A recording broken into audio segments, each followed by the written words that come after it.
قبل أي حاجة شكرا على ال50 مشترك. همتكم معانا إن شاء الله نوصل لل100 وال200 وال1000 بيكم إن شاء الله. شكرا مرة تانية وخلونا ندخل على فيديو النهاردة. السلام عليكم ورحمة الله وبركاته. عاملين إيه يا جماعة؟ اتكلمنا في الحلقة اللي فاتت عن أفضل 10 ألعاب للبلاي ستيشن 2 محدش سمع عنهم أو لعبهم قبل كده. النهاردة هنتكلم عن 10 ألعاب للبلاي ستيشن 3 محدش سمع عنهم أو لعبهم قبل كده. جاهزين؟ يلا بينا.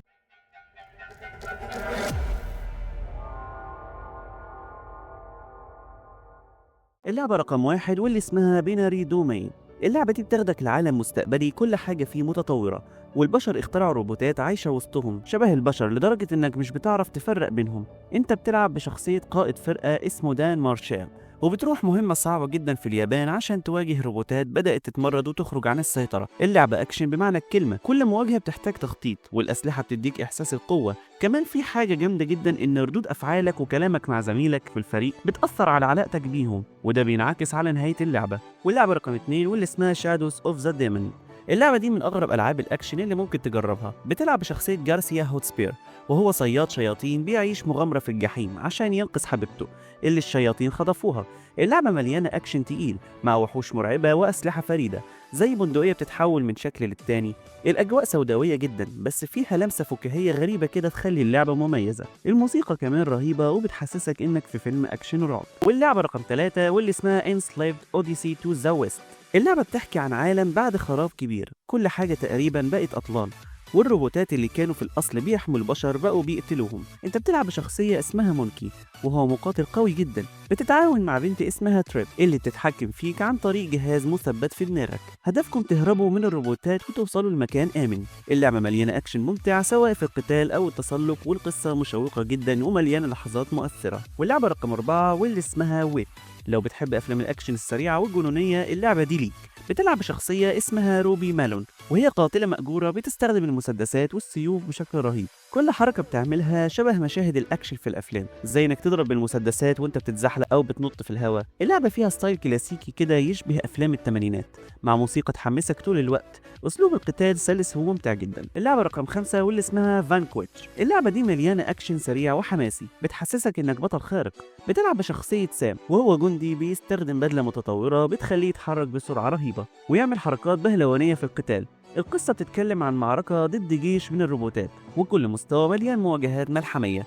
اللعبة تصميمها عبقري وأسلوب اللعب سريع جدا. لو بتحب الأكشن اللي ما يقفش صدقني اللعبة ديت هتعجبك. اللعبة رقم 6 واللي اسمها Remember Me. دي لعبة مختلفة شوية بس مليانة أكشن برضو. بتلعب بشخصية نيلين، وهي بنت بتعيش في مستقبل الناس فيه تقدر تتحكم في الذكريات سواء تحذفها أو تعدلها. نيلين بتفقد ذكرياتها وبتبدأ رحلة عشان تسترجعها، وفي الطريق بتواجه أعداء كتير. اللعبة فيها قتال قريب شبيه بالباتمان، بس اللي يميزها إنك ممكن تدخل دماغ أي حد وتغير ذكرياته عشان تقدر تهزمه أو تقنعه بحاجة. تصميم العالم خيالي وجميل جدا. اللعبة رقم 7 واللي اسمها Singularity.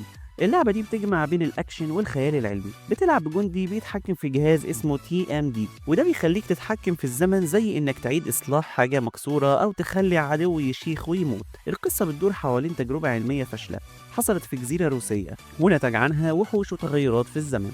اللعبة مليانة مواجهات شرسة وألغاز ممتعة، وهتحس إنك عايش جوه فيلم أكشن خيال علمي. اللعبة رقم 8 واللي اسمها سابوتر. اللعبة دي بتاخدك لباريس في الحرب العالمية الثانية بس بمنظور مختلف. بتلعب بشخصية شون، وهو ميكانيكي سيارات بيقرر ينضم للمقاومة ضد النازيين. واللي ما يعرفش يعني إيه النازيين باختصار هم أعضاء في الحزب الوطني الاشتراكي الألماني. اللعبة بتجمع بين التخفي والأكشن، وكل ما تحرر منطقة من سيطرة الأعداء الألوان بتبدأ ترجع ليها، وده رمز إنك جبت الأمل للسكان. الأسلحة والمواجهات ممتعة جدا، والعالم مفتوح مليان تفاصيل ومهمات جانبية. اللعبة رقم 9 واللي اسمها Died to Rights Retribution، وهو ضابط شرطة بيحاول ينظف مدينته من العصابات والفساد. والمميز في اللعبة انك بتتحكم في الكلب بتاعه اللي اسمه شادو عشان يساعدك في المعارك او يجيب لك اسلحة. الاكشن مباشر وقوي جدا سواء في القتال اليدوي او استخدام الاسلحة، واللعبة فيها مشاهد سينمائية تضيف جو حماسي. واللعبة رقم 10 واللي اسمها Army of Two. اللعبة دي بتاخدك لشوارع شنغهاي اللي بتمر بكارثة ضخمة، وانت بتلعب بشخصيتين بيكملوا بعض في القتال. اللعبة مبنية على التعاون بينك وبين شريكك سواء كان لاعب تاني او الذكاء الاصطناعي. الاكشن فيها جامد جدا، وكل معركة بتحتاج تكتيك عشان تعديها. كمان في اختيارات خلال اللعبة بتأثر على النهاية. وبس كده يا جماعة، ده كان فيديو النهاردة عن 10 ألعاب بلاي ستيشن 3 محدش سمع عنهم قبل كده. اتمنى يكون الفيديو عجبكم، لو الفيديو عجبكم ما تنسوش تحطوا لايك للفيديو وتشتركوا في القناة وتفعلوا زر الجرس عشان يوصلكوا كل جديد. اشوفكم على خير، مع السلامة.